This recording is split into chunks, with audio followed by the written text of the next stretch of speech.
And we're live. Welcome everybody here to the Lakers Lounge podcast. First lounge that we've had in a little bit. I've been writing solo for a while here because of a lot of the breaking news and because of the weird playoff schedule and because of the reporting that I have done. I am happy to welcome Harrison back to the show for the first time in what feels like a year.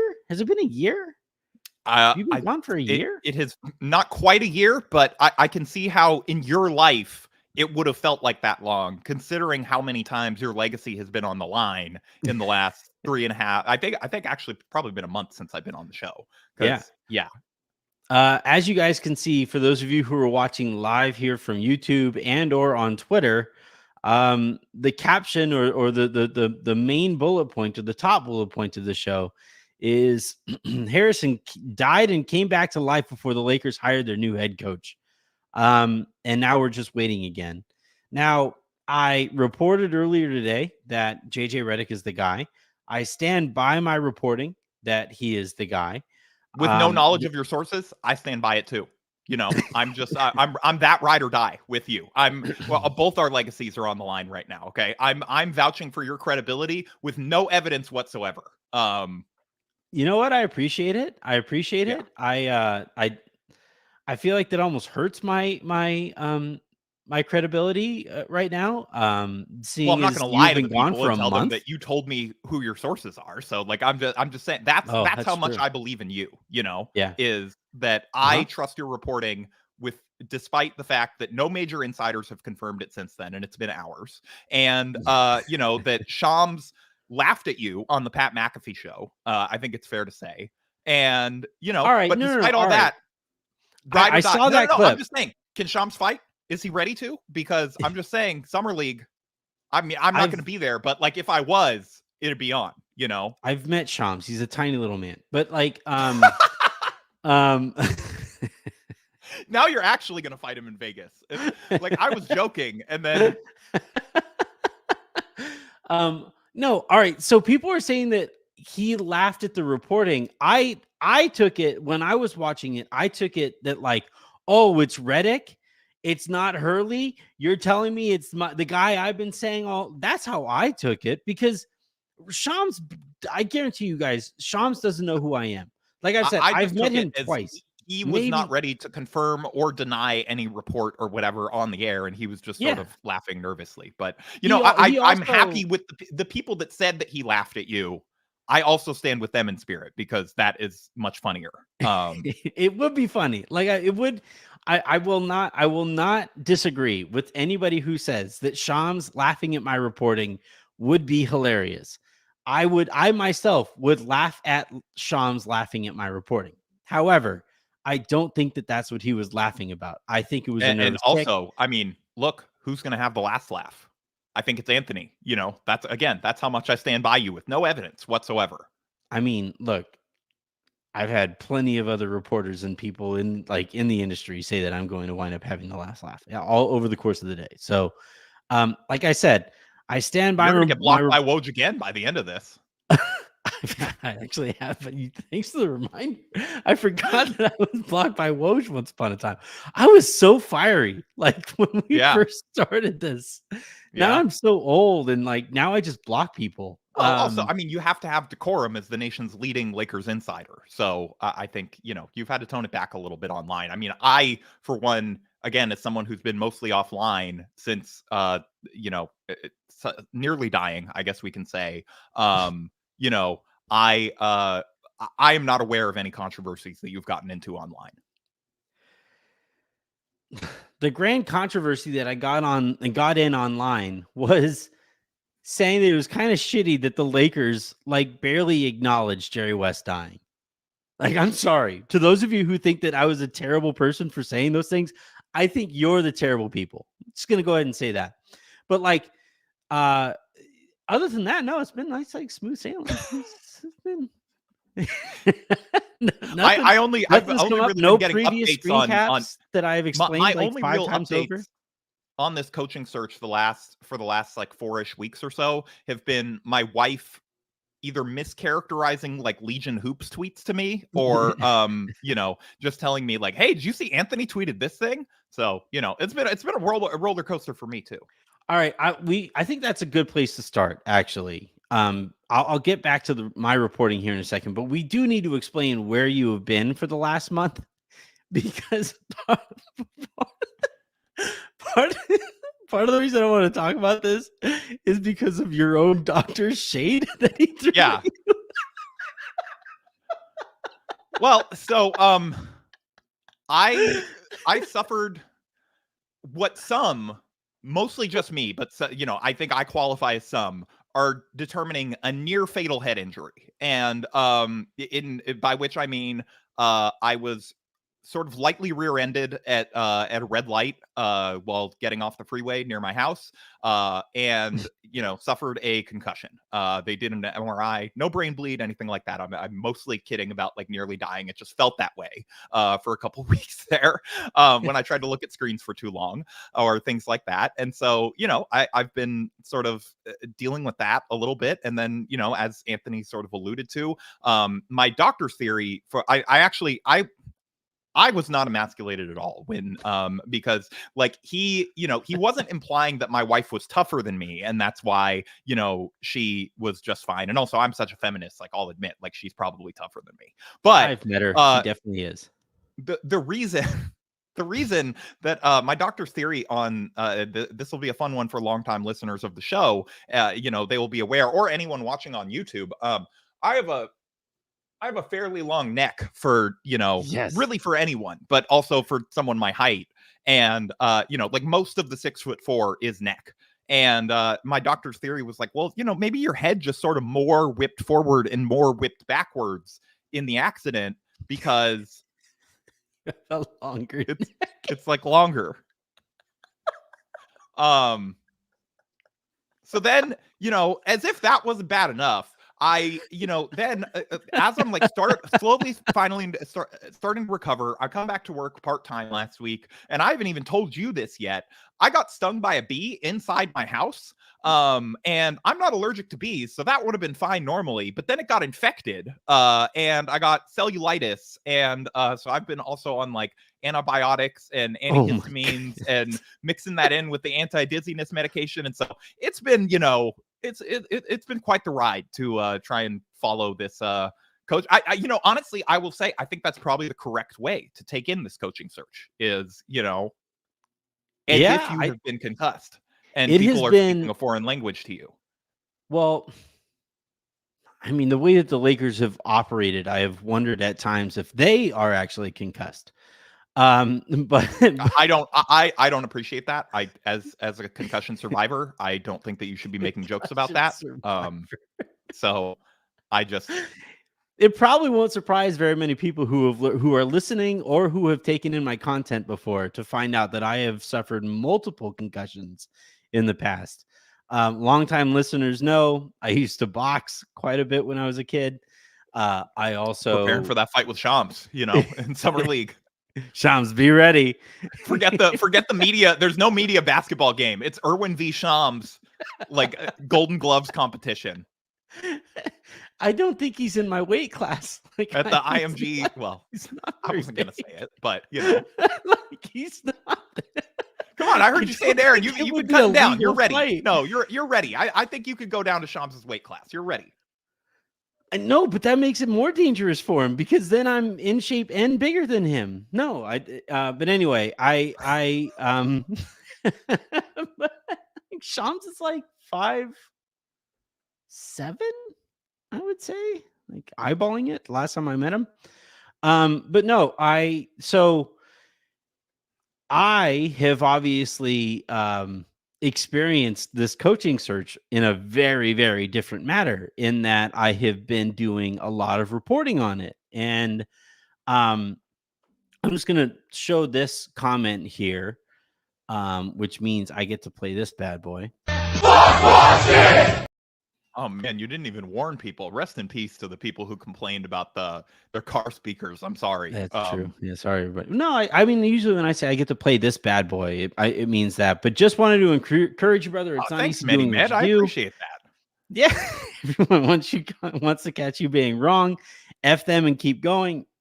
this is the funny thing about It all of is this. hard out here for us head injury survivors, and so Just I noticed your appreciate. name. Head injury victim. Um, but no, so as listeners, like longtime listeners of the show know, I am, I came up in this industry doing podcasting when I first started, showing an interest in any of this stuff. I wanted to be a columnist once upon a time. I wanted to write about the Lakers and basically made a living writing off of the Lakers far earlier than I ever did podcasting off of the Lakers. You and I, Harrison, came up through the ranks, basically aggregating till we couldn't feel our fingers during some off-season stretches where we were writing. How many articles do you think we were like posts a day back when it was basically just me and you at Silver Screen and Roll aggregating like a typical like off-season July day? Like probably 5 at least, 5 or 6. Yeah, each. But yeah. But Each. I mean, people forget you were sort of like the JJ Redick to my LeBron. Like we started a podcast together, and then I got you in the door. And so I think this is this is a proven track record for success around the Lakers. So I started doing we were writing together. Or no, first I was writing, and then we started podcasting together, and then you got me in through the door. And look, it worked out for Silver Screen and Roll. Like Silver Screen and Roll, I would say did pretty well on your and my watch. And then the podcast grew and it grew and it grew and it grew, and that was kind of the direction that my career pulled me in. But all the while, like I still have kind of the sensibilities of an aggregator, right? We had to go through and comb through all of the reports and all of the whispers and all of those things to be able to contextualize whatever was going on for our audience. And that's how I approach this too, where right now with this very story, you have Woj reporting one very distinct sequence of events and set of details and reports, and the other side of this coin here is Shams, who is reporting on a very different set of circumstances and events and details. And I have looked at the situation. Now, look, at this point in my career, I have developed, relationships over the course of the last decade doing this to where anybody who has done this will know, like when you get to a certain level of platform, it's like some people just start reaching out to you like, hey, this is what I'm hearing, or this is what I'm thinking. And this is, and you develop those relationships over the years. The thing I think sometimes like I don't want to be like the fans misunderstand this guy or whatever, because like, again, I was never like really an insider or anything like that. But like, I think that sometimes like because of the increased media literacy due to, podcasts like this one that talk about, sort of, hey, what is the motivation for this leak and things like that. Sort of, I think there's a mindset that like everything is a leak and everything is sort of served up on a platter, when there are times where you just do hear stuff and it's because people are gossips naturally, and so like that kind of thing does happen. I'm not claiming that the strategic leaks do not happen, like that 100% does, including through Anthony, I'm sure. But, not that I would ever call out your credibility or anything, as I'm riding or dying for you. No, but, like I think there's often, it's like Aaron says, there's often a reason people leak to you, but sometimes also there's not. Sometimes it's just, like, oh man, my shithead boss is going to do this thing. I gotta tell someone. Or an organization like the Lakers that is very cognizant of what their fan base thinks will test balloon stuff and throw it out there. And honestly, that over the course of the last month or so, I would say that my initial report that the Lakers had zeroed in on JJ Redick was a test balloon thing. It was a canary in the coal mine thing. And now looking back on it, I can probably definitively say that they wanted to see what the response would be, and they wanted to see how that would go. And I think, well, but also you're not wrong yet. I mean, again, you doubled down today with saying that it's a done deal, but all you reported was that they had zeroed in on him. Yeah. as long as it still gets done, I think they're pretty zeroed in, Well, and then even while the Hurley Now, thing if they was going don't on, hire him, I am going to make fun of you forever. I do want you to be aware of that. And you I know want what, the man? listeners to be aware of that. If they don't hire JJ Redick, I will make fun of myself forever. I think you're never allowed to report again. Honestly, if that's I'm the not trying stakes, to mess with your livelihood. no. I think if that's it's the not stakes, JJ. if that's the stakes, I'm fine with it. Yeah. You know what? Based off of how this month-long experience of reporting on this dumbass story has been, I may never report ever again. As it is, this has been so dumb. Like the number of people who I've spoken to, and now again, as I tell everybody in this audience, there are Lakers sources and there are league sources, and then there are like industry sources, and then there's like the weird like janitor to the babysitter to the whatever who shoots me a DM to say, hey, just so you know, this guy's here. And but like what I've learned from doing reporting and sticking my neck out there to do this reporting is from league personnel. They're all looking at the way that the Lakers are doing this, and they're all saying like, what the hell? Just hire the person. This isn't like a Cleveland Cavaliers situation where James Borrego is basically just like telling them, hey, just hold off just a little longer. Just want to make sure it definitely is. The Lakers haven't told me I'm out yet, so I don't know. This is Donovan Mitchell's name on the extension yet? I don't. Yeah, can we just make sure we have all of that? Like this is, you guys have a lot of things to take care of. I have a lot of things to take care of. Let's circle back in a week. And so, but this is very much like, all right. The example that I'll use here is when the Lakers fired Darvin Ham. I can go back and I could find screen grabs that I have with any number of people where I said, I have this 90%, 99% down. Darvin Ham is going to be fired sometime soon. Like he is no longer going to be the head coach of the Los Angeles Lakers anymore. And I mean, to be fair, I think I could have told you that, but well, yeah, but I mean, like from like a reporting standpoint, right? Like everybody, basically anybody listening to this, but it could have said the same thing too. But what I mean is that I think Darvin might have told you that if he was directly asked after. I don't remember if he was directly asked if he was coming back after the game, but he wasn't. But like it reached a point while we were all waiting, because it took like a week. Remember, the Lakers waited a while, and then Friday news dumped firing their head coach. In that time, while we were waiting, I was like, I have this. I can report that this guy is going to be fired. This guy is going to be he is not going to continue to be the Lakers head coach.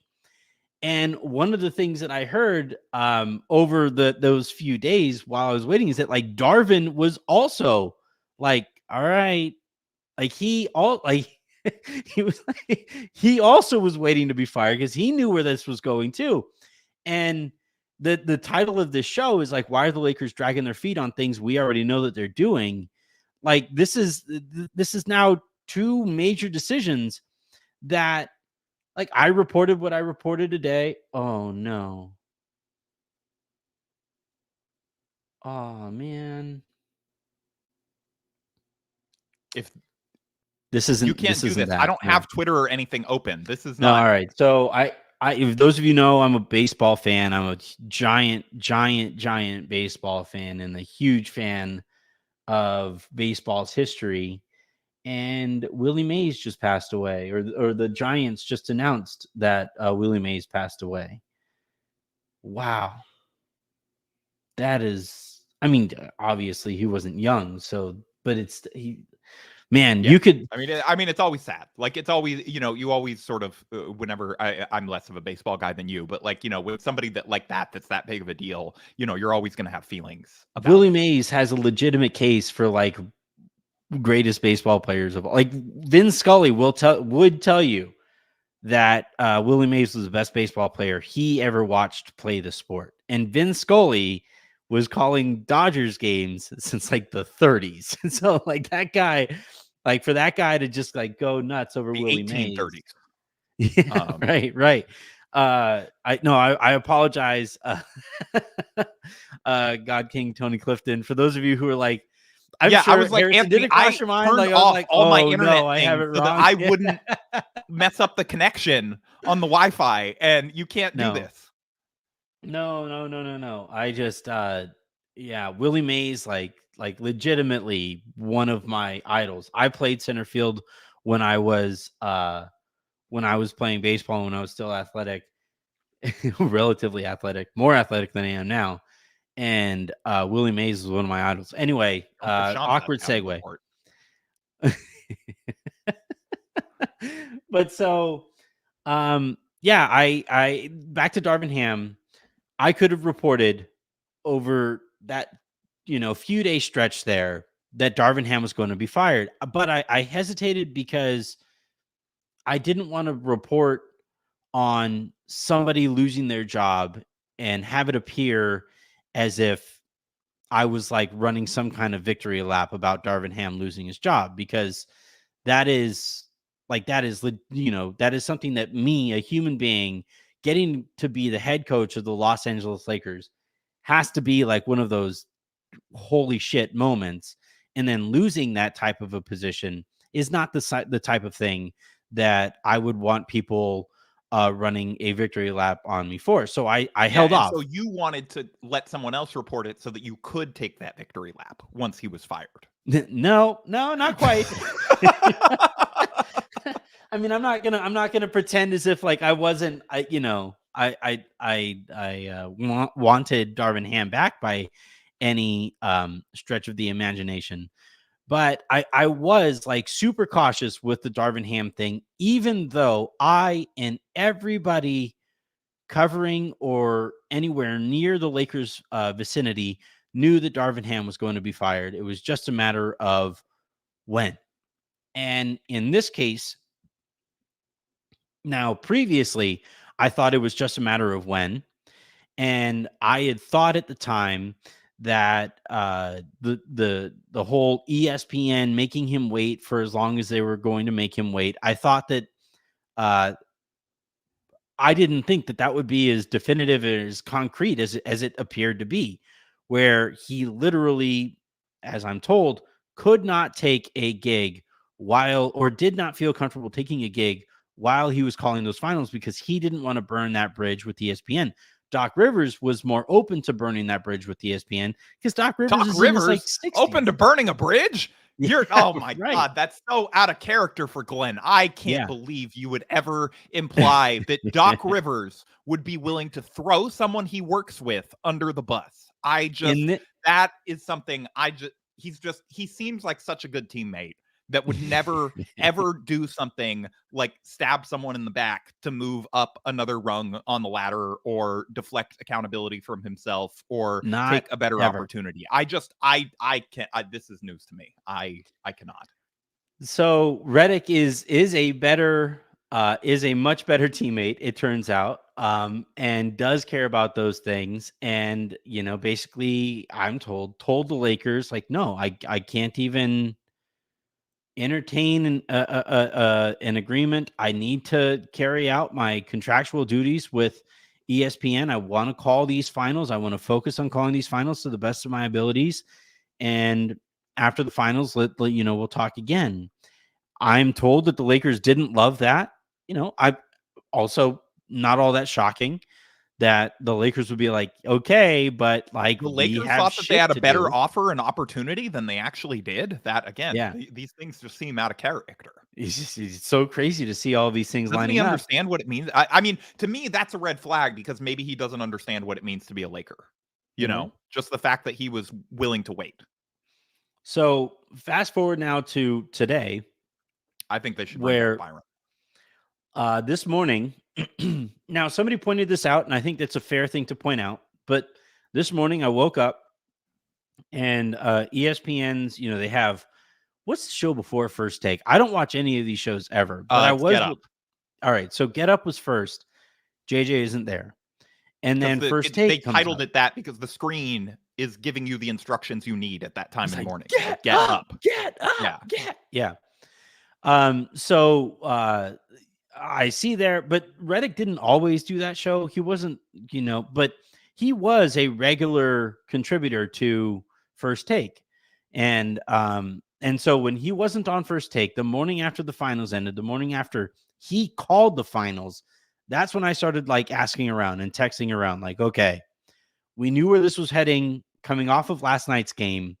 He's not on ESPN's airwaves right now. And normally ESPN would have him on their airwaves. Normally they would want one of the voices of the finals to be there to talk about the finals. And the fact that he wasn't, Doris doesn't normally do that stuff. She's smarter than most. She stays away from that fray. Mike Breen also stays away from that stuff. He'll do the occasional like, yeah, but JJ's been a takesman the whole time. Like even when he was started out doing color commentary, he was still doing the panel shows because he, likes telling people how smart he is. Right. And so the fact that he wasn't on there this morning stuck out to me as interesting. And so I started texting around and I started asking around, okay, this feels like, those of you who watched the show last night, I told you guys last night that I thought that we were going to get some type of an announcement this morning about JJ Redick. Just turns out I was the announcement. So I reached out to people and I was making calls and seeing what type of preparations were being put into place that would make it seem that Redick was that an announcement is coming. And the Lakers have basically throughout this entire process looked for every excuse to not hire James Borrego. So like it was always between JJ Redick and probably Dan Hurley. And so this morning and then also on that Get Up show, you had this happen where I think I know what this is. Not great teammate. Made things super awkward for people. And I feel like you have the Los Angeles Lakers that are trying to figure it out with JJ Redick, a first-time head coach. We wish him all the best of luck with LeBron James in his twilight years. Granted, they're still there. They still have a chance to contend, but, I mean, you're going to give the edge to Boston in a really big way. Stability in the front office, stability on the court with your top-tier players. There's a difference of franchises here. Championship. Oh, I did not see Monica McNutt's face because I just saw. I only saw the version of the clip that clipped off after he sort of said, like, we wish JJ the best or whatever. I did not see the cutaway of her making oh my God, is he saying this? Yeah, he's like, I don't think we're supposed to say this. Like, that's why, hey, Lakers Lounge on YouTube. That's why you all need to subscribe if you're listening to this on audio, is you got the visual component there. Also, hat tip to Trevor Lane, who actually sent out that clip. That's whose Twitter account that I found that clip crossed my timeline that way. And so when I saw that, I just started asking directly, stop bullshitting. Oh, I thought you were going to say, when I saw that was enough sourcing I needed. Imagine. No, I said that was, so I saw Monica McNutt do the stink face on TV, and I was like, you know what? I think JJ's hired. This is like when they release the Pope, like the smoke for a new Pope. That's how the Lakers decide a new coach, is Jay Williams accidentally announcing it on television. So I see all that play out. I start asking directly, and then finally I asked straight up, stop bullshitting, stop doing all this stuff. I'm told that JJ Redick is going to be the next coach of the Lakers. And I got multiple people close to the Lakers say, you're right. He's going to be the Lakers' next head coach. It's just a matter of what the details look like when we arrive there. But that is where this is heading. So then at that time, Jen works from home on Tuesdays, and I pop into my office. She has taken up space in the office, and I pop in there and I say, "Hey, babe, I need my office. I need it. Like, I'm about to go on the air." She goes, "Cool, no problem." As I am doing that, my neighbor, who apparently doesn't know how the healthcare that I'm providing for other human beings, I'll take that in another room. I don't want to disturb you during your important work, honey. I know it's JJ Redick time. I didn't even think. You think You think JJ's married, right? You think JJ's wife, like, she's like, oh honey, you got your podcasting time? Okay, yeah, I'll hold on, I'll take care of things in the other room. I don't want to disturb you. It's mind the game time. Good Lord. I just like it just dawned on me like how and the worst part is she's like, yeah, you're right. You need your room. So I as I'm like sitting down to get ready to record, my neighbor, who apparently doesn't understand how text messaging works, bangs on my door to ask me if he could borrow my ladder. Like he was like, so my dog is barking in the middle of a day on a Tuesday. It's just I don't understand what's going on. I legitimately don't. He does it all the time. So he comes over and I tell Jen, like, hey, just tell him it's over there in that garage. Like he can open the door for him and then he can go get the ladder and all those things. I have to go on the air right now because I'm thinking while I'm reporting all of this that we are like minutes from the other newsbreakers from chiming in and saying that this thing is a done deal. And meanwhile, Jen is like, this child that needs help with their mobility, he's gonna have to wait. I got to go get the ladder for my husband. To those of you who don't know, Jennifer is podcast time for my husband. My wife is a director of physical therapy, a director of pediatric physical therapy. So you have like it's like she literally saves children for a living. I mean, it's not safe, but like it makes their children lives better. Yeah. But she's not running into a burning orphanage to save children, but it's like it's like one level below that. Yeah.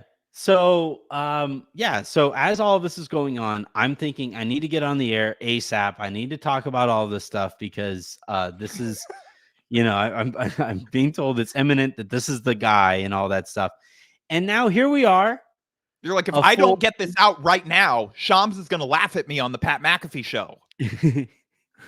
And so when all of this is happening, this is at like 12 o'clock my time, 10 or so o'clock, I believe, around there, Pacific time. We are now sitting here at 8 o'clock my time and 6 o'clock Pacific time.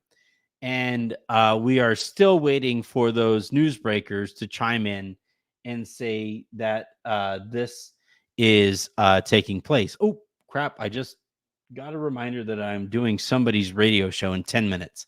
So, Harrison, I think this is going to have to be a two-parter. But okay. What I would say, though, is that like the question I have to you, Harrison, and again, nothing has changed. I would say like 0.000000001% of me is wondering, like, they didn't lowball him too, did they? Like they didn't do it again, right? But no, I'm still very. I mean, come on, the Lakers not lowball the coach, Lakers. No it's way. They've never done that before. They have show me evidence they have done that even once, much less twice. Okay, like that would be so out of character. But Harrison, I gave you my kind of perspective and how I have been experiencing all of this. How much nicer has it been now that you know what I have been experiencing? Not even getting into my mentions, not even getting apparently into my blood feud with Shams. How has it been from your perspective? Situation over the last couple of weeks for yours, Anthony. I was so bored without any ability to even look at screens that I was sending you pictures of watercolor paintings that I was doing.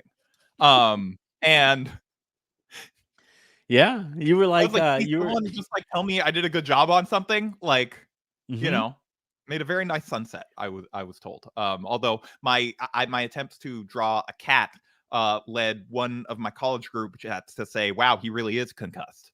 So less supportive there. But I think, I could tell based off of some of your messages.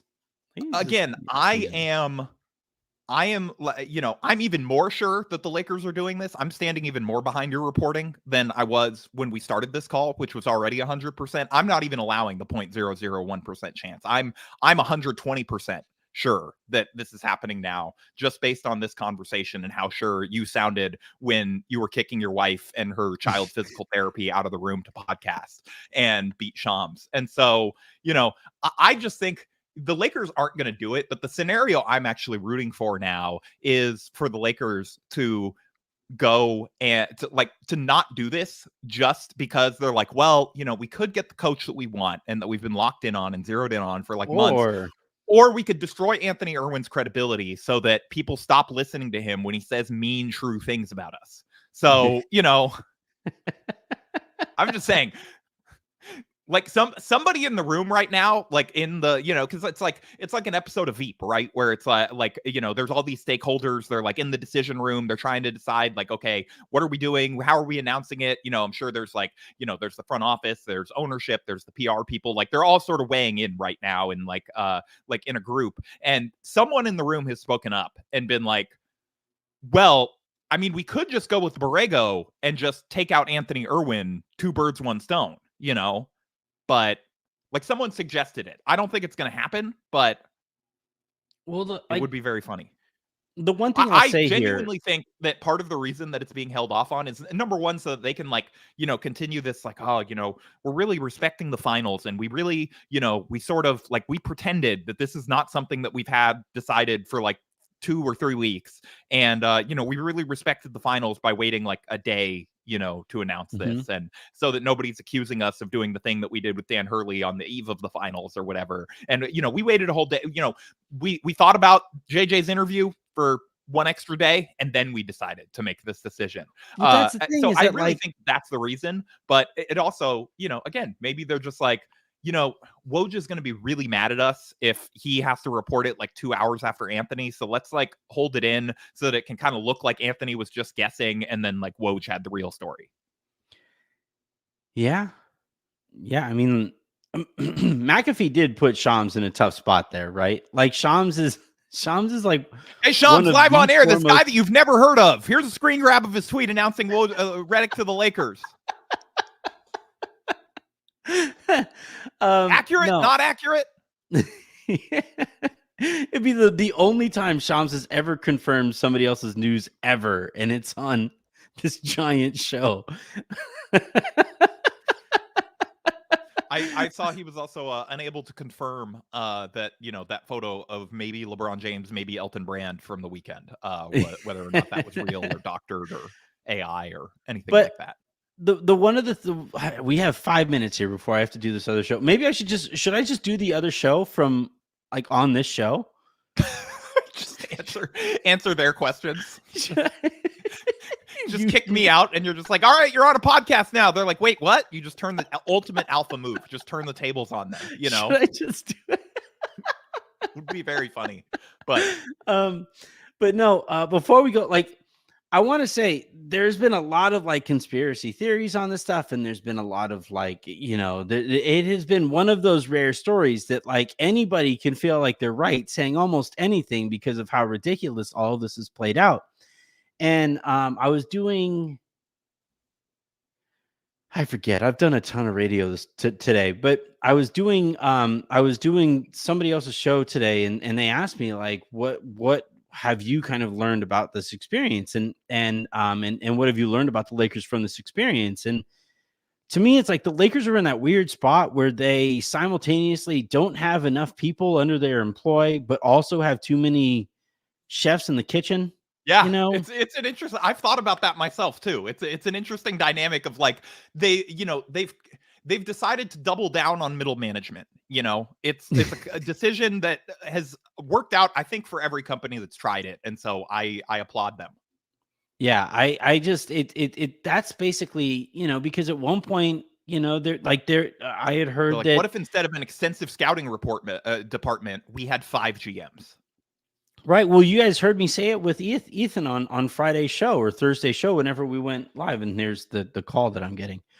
But I was told, somebody up in like upper management with the Lakers put the kibosh on JJ, and I was like, no way. Who could it have been? It wouldn't have been Gigi. She doesn't like to override Rob.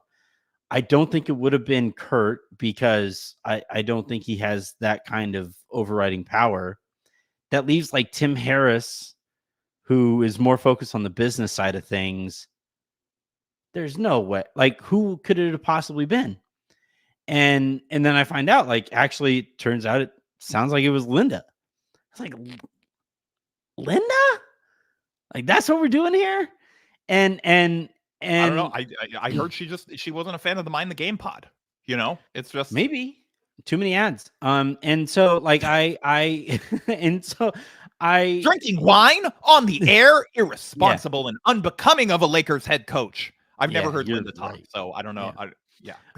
But so like I'm experiencing all of this stuff, and I'm trying to be as transparent with my reporting, not just the reporting and the information I'm providing to you, to the listener and to the follower and to the reader, but also like the experience of reporting on this stuff. And like some of the stuff that you hear is just like, it's so insane that like when the Dan Hurley thing happens, it's like, oh, cool. The latest left turn that this story needs to take. Sure. Why not?